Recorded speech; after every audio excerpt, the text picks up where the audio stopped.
Hello guys, this is Isha और आज मैं एक्सप्लेन करने वाली हूँ 2022 में रिलीज हुई एक रोमांटिक स्कूल लाइफ मूवी जिसका नाम है 20th सेंचुरी गर्ल। तो ज़्यादा देर ना करते हुए स्टार्ट करते हैं। तो मूवी के शुरुआत में हमें एक खूबसूरत लड़की दिखाई जाती है जिसका नाम नाबोरा होता है। ये एक वॉइस एक्टर के तौर पर काम करती है। उसका काम खत्म होने के बाद उसे उसके डैड का कॉल आता है जो उससे बताते हैं कि तुम्हारे नाम से एक अडल्ट मूवी पोस्ट हुई है। वे कहते हैं क्या ये तुम्हारी है? क्या तुम्हारा कोई बॉयफ्रेंड बन गया है? नाबोरा उनको मना कर देती है। फिर उसके डैड जब उसे उस मूवी की फोटो सेंड करते हैं तो उसको देख के नाबोरा के फेस पर स्माइल आ जाती है। और अब हम सीधा आ जाते हैं नाबोरा के फ्लैशबैक साल 1999 में। इस टाइम वो एक स्कूल गर्ल थी। इसके बाद हमें उसकी एक बेस्ट फ्रेंड जिसका नाम किम योंदू होता है उसे दिखाया जाता है। वो एक हार्ट पेशेंट होती है और उसको अपनी सर्जरी के लिए अमेरिका जाना पड़ेगा, पर वो ये कैंसिल कर देती है क्योंकि यहाँ उसको उसका सोलमेट मिल गया था और वो उसे छोड़कर जाना नहीं चाहती थी। पर नाबोरा उसको कहती है कि तुम जाओ और अपनी सर्जरी कराओ, मैं यहाँ उस लड़के पर नजर रखूंगी और तुम्हें मेल के थ्रू बताती रहूंगी। इसलिए योंदू भी अमेरिका जाने के लिए मान जाती है। इसके बाद सीन शिफ्ट होता है। बोरा इधर जल्दी से तैयार होती है। आज उसके स्कूल का पहला दिन होता है। बस में ट्रैवल करते हुए वो एक लड़के से मिलती है जिसका नाम योंजिन होता है और ये वही लड़का था जिसे उसकी बेस्ट फ्रेंड पसंद करती है। बोरा उसका पीछा करना शुरू कर देती है ताकि उसके बारे में जान सके, पर उसको मौका ही नहीं मिल रहा था क्योंकि उसकी और योंजिन की क्लासेस अलग थी। पर लंच ब्रेक एक ऐसा टाइम था जब बॉयज और गर्ल्स मिल पाते थे, इसलिए बोरा अब इस मौके को कैसे जाने देती। वो ये पता लगाती है कि आखिर योंजिन को किन चीजों में इंटरेस्ट है और उसको क्या क्या पसंद है। योंजिन एक गुड लुकिंग लड़का था जिसके पीछे स्कूल की लड़कियां पड़ी रहती थी और वो बास्केटबॉल खेलता था तो काफी पॉपुलर भी था। वहीं बोरा ये सारी इंफॉर्मेशन योंदू को मेल के थ्रू बताती रहती है। इसके बाद सीन शिफ्ट होता है और बोरा को क्लासरूम में दिखाया जाता है। वो नाटक करती है कि उसके पेट में दर्द हो रहा है और इस बहाने से वो नर्स ऑफिस चली जाती है जहां वो जानबूझकर योंजिन और उसके बेस्ट फ्रेंड जिसका नाम वुनहो होता है उनकी बातें सुन लेती है जो किसी ब्रॉडकास्टिंग क्लब के बारे में बात कर रहे होते हैं। तो बोरा के भी दिमाग में एक आइडिया आता है कि क्यों ना वो भी इस क्लब को ज्वाइन कर ले ताकि वो योंजिन के करीब रह सके। और क्लब में बोरा सबको अपनी मार्शल आर्ट से इम्प्रेस कर देती है। योंजिन भी बहुत इम्प्रेस हो जाता है पर वो क्लब छोड़ देता है ये कहकर कि मुझसे भी ज़्यादा बेहतरीन स्टूडेंट है जो यहाँ रहना डिजर्व करते हैं। बोरा दुखी हो जाती है क्योंकि उसका प्लान फेल हो गया था, बट वो हार नहीं मानती क्योंकि उसके पास एक और आइडिया था। यहाँ वो इस क्लब में वुनहो से मिलती है जो कि योंजिन का बेस्ट फ्रेंड था, तो वो उसके जरिए योंजिन के बारे में पता लगा सकती थी।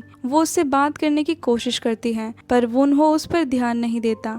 इसके बाद बोरा योंजिन का नंबर पाने की बहुत कोशिश करती है और वो फ़ोन बूथ से काफ़ी नंबर ट्राई भी करती है और सबसे आखिरी वाला नंबर मिल जाता है। बोरा खुश हो जाती है और ऐसा प्रिटेंड करती है कि वो किसी सर्वे कंपनी से बात कर रही है, पर सामने वाले को बोरा के बारे में पता चल जाता है और वो उसका नाम पुकारता है। तो बोरा तभी कॉल कट करके वहाँ से भाग जाती है। अब अगले दिन जब वुनहो बोरा से मिलता है तो वो उससे कल रात के कॉल के बारे में पूछता है और कहता है कि क्या तुम्हें योंजिन का नंबर चाहिए। और इधर रिवील होता है कि पिछली रात कॉल पर योंजिन नहीं बल्कि वुनहो था। बोरा उससे कहती है कि क्या तुम योंजिन को बता दोगे कि मैं उसका पीछा कर रही हूँ। वुनहो कहता है कि मैं ऐसा नहीं करूँगा अगर तुम चाहो तो, पर उसके लिए तुम्हें मेरे लिए कुछ करना होगा। वो बोरा से वही अडल्ट मूवी मंगवाता है जो हमने स्टोरी की शुरुआत में देखी थी। बोरा उस मूवी को स्कूल में ले आती है पर बैग चेकिंग के वक्त उसके सर वो मूवी देख लेते हैं तो उसको पनिश किया जाता है। फिर अगले दिन बोरा का थैंक्स करने के लिए वुनहो योंजिन को उसकी शॉप पर ले आता है और फाइनली बोरा को योंजिन का नंबर मिल जाता है जिसको वो जल्दी से योंदू को दे देती है। वहीं दूसरी तरफ पता चलता है कि बोरा अपने ब्रॉडकास्टिंग क्लब की हेड है। वुनहो भी सेम टीम में होता है।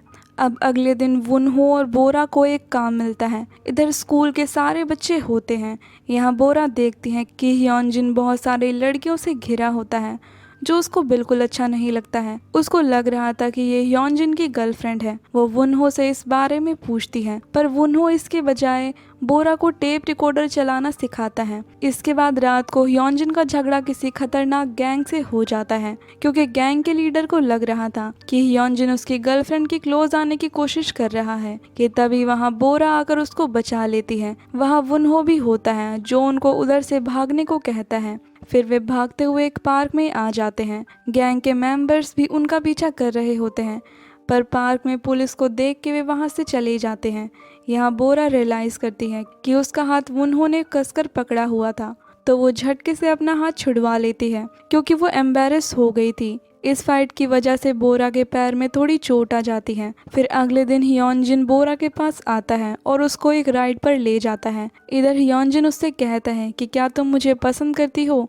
उसको ऐसा इसलिए लगता है क्योंकि बोरा हमेशा उसकी केयर करती रहती थी, पर बोरा उसको साफ मना कर देती है कि मेरे दिल में तुम्हारे लिए ऐसी कोई फीलिंग नहीं है। इसके बाद ह्योंजिन बोरा को खाने पर ले जाता है। यहाँ वुनहो भी काम करता है। ह्योंजिन बोरा से कहता है कि चलो डेट करते हैं, पर वो उसको मना कर देती है और वहाँ से भागकर आ जाती है। भागते हुए उसके पैरों की बैंडेज उतर जाती है, तो वो एक जगह बैठ जाती है। तभी वहाँ वुनहो उसकी स्टिक लेकर पहुँच जाता है और उसकी बैंडेज को ठीक करता है। इस वक्त बोरा का दिल बहुत जोरों से धड़क रहा था। अगले दिन स्कूल ट्रिप होती है। इधर सब बच्चे बहुत मजे कर रहे होते हैं। ह्योंजिन भी बोरा के करीब आने की काफी कोशिश कर रहा होता है। वहीं दूर खड़ा वुनहो उनको साथ देखकर उदास सा हो जाता है। इसी रात सारे बच्चे ड्रिंक भी कर लेते हैं और बोरा भी बहुत नशे में होती है। वो और ड्रिंक करना चाहती थी, पर लड़के उनके ड्रिंक ले लेते हैं। इसलिए बोरा उनके रूम के पास अपनी ड्रिंक वापस लेने जाती है कि तभी सर वहां चेकिंग करने आ जाते हैं। उन्हें देख के वुनहो बोरा को एक अंधेरे कमरे में ले जाता है।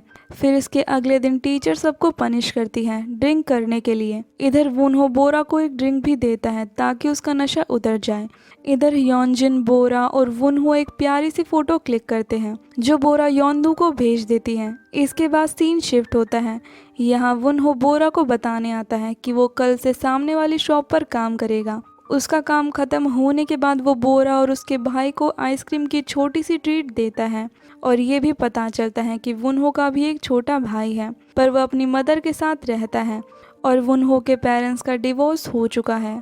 इसके बाद वुनहो बोरा को अपने पुराने घर ले जाता है जहाँ फ्रूट्स का बहुत बड़ा पेड़ था जो कि वुनहो ने ही बचपन में लगाया था। बोरा बहुत खुश थी और इस पल को वुनहो अपने कैमरे में रिकॉर्ड कर लेता है। फिर बोरा और वुनहो बहुत सारे फ्रूट्स खाते हैं और बातें भी करते हैं। इस पल वुनहो बोरा को किस करता है, पर तभी बोरा के सर पर एक एप्पल गिर जाता है। घर जाने से पहले बोरा वुनहो को मूवी डेट के लिए पूछती है। वुनहो भी जवाब में उसको किस कर लेता है।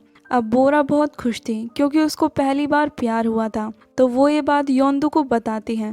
इसके बाद बोरा अपनी फर्स्ट डेट के लिए रेडी होती है। फिर वो ह्योंजिन से मिलती है जो उसको आइसक्रीम पार्लर ले जाता है जहाँ वुनहो काम करता है। इधर वुनहो ह्योंजिन को ये दिखाता है कि वो भी बोरा की केयर करता है, उसको पसंद करता है।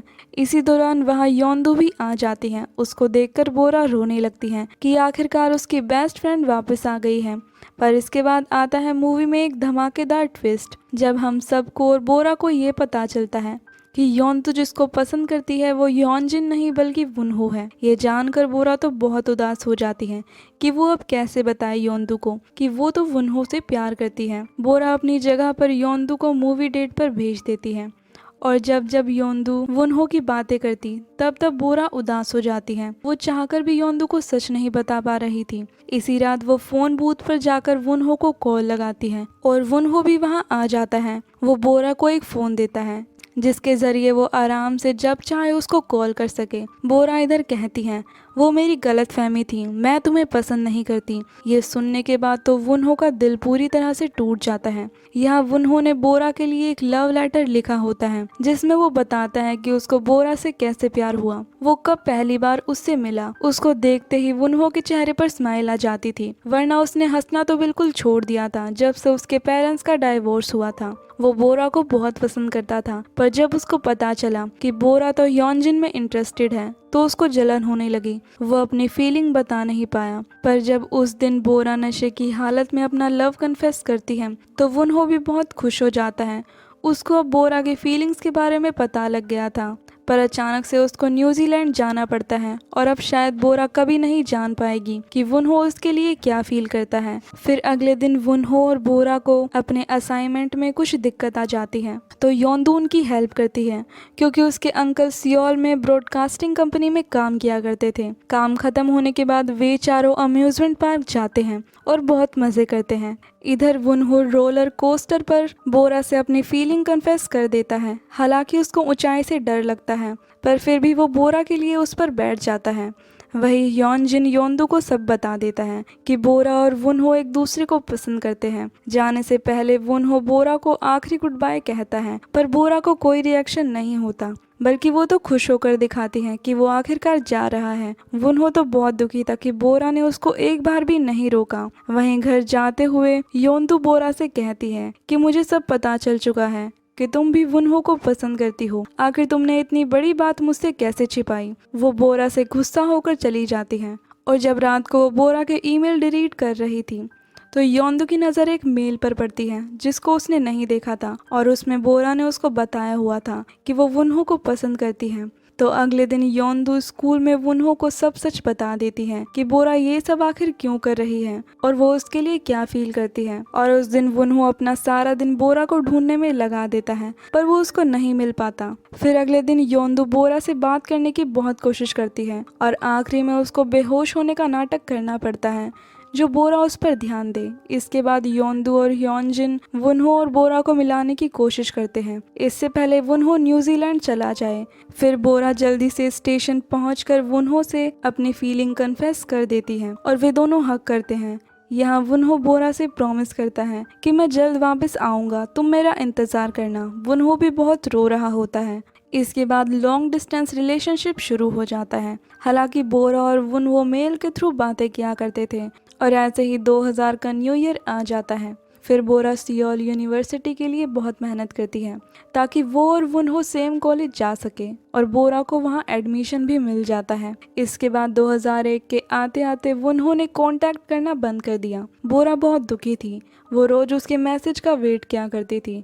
अब बोरा यूनिवर्सिटी ज्वाइन कर लेती है कि शायद यहाँ तो वो वुनहो से मिल पाए पर ऐसा कुछ नहीं हो पाता। इसलिए कुछ साल इंतज़ार करने के बाद फिर बोरा ब्लाइंड डेट पर जाती है पर क्योंकि उस लड़के का नाम भी वुनहो होता है जो कि उसकी ब्लाइंड डेट था तो वो रोने लगती है क्योंकि अभी भी वो उसको भुला नहीं पाई थी। फिर वो रोते हुए वुनहो को कॉल लगाती है। हालांकि उसका नंबर बंद था पर फिर भी वो उसको डांटती है कि मैं तुम्हें अब कभी याद नहीं करूंगी, मैं तुमसे प्यार नहीं करती। इसके बाद सीन सीधा प्रेजेंट टाइम में शिफ्ट होता है। बोरा 40 साल की हो चुकी है और अभी तक अनमैरिड है। उसको एक जगह से इनविटेशन आया था तो वो वहाँ चली जाती है और उधर वीडियो एडिटिंग को देखकर उसे लगता है कि ये काम तो वुनहो का हो सकता है और उसकी उम्मीद बढ़ जाती है कि शायद अब वो वुनहो से मिल पाएगी। इसके बाद वो एक मैसेज देखती है जिसमें लिखा होता है कि ये स्प्रिंग वर्क वुनहो के ऑनर में है जो कि साल 2001 में मर चुका है। इसके बाद वहाँ जोसेफ जो कि वुनहो का छोटा भाई है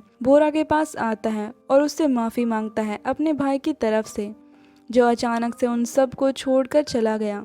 वुनहो का भाई इधर कहता है कि मैं तुमसे नफरत करता था क्योंकि वुनहो तुम्हारे लिए कोरिया वापस आना चाहता था और उसी ने वुनहो के इस प्रोजेक्ट पर काम किया था जिससे उसको पता लगा कि वुनहो बोरा को कितना पसंद करता है। अब बोरा भी सच एक्सेप्ट कर लेती है पर उसको समझ नहीं आ रहा था कि वो वुनहो को अपने दिल से कैसे निकाले। मूवी के आखिर में बोरा एक वीडियो देखती है जो वुनहो ने बनाई थी। इसमें उसने बोरा की फनी हरकतें रिकॉर्ड की हुई थी कि कैसे वो बोरा से पहली बार मिला, उसने कहा उसको सबसे पहले देखा और वीडियो के आखिर में वो जोसेफ को बोरा से हैप्पी न्यू ईयर विश करने को कहता है और बोलता है कि बोरा मैं जल्द तुम्हारे पास वापस आऊँगा, मेरा वेट करना, मैं तुम्हें बड़ा होते हुए देखना चाहता हूँ। और इसी सैड हैप्पी एंडिंग के साथ ये मूवी एंड हो जाती है। तो गाइस आपको इस मूवी की एंडिंग हैप्पी लगी या एंड, मुझे कमेंट सेक्शन में ज़रूर बताना। और अगर आपको ये वीडियो ज़रा से भी पसंद आई है तो वीडियो को लाइक ज़रूर कर देना और चैनल को सब्सक्राइब करना मत भूलिएगा। तो चलिए मिलते हैं नेक्स्ट वीडियो में किसी नए के ड्रामा या मूवी के साथ। तब तक के लिए जस्ट वेट एंड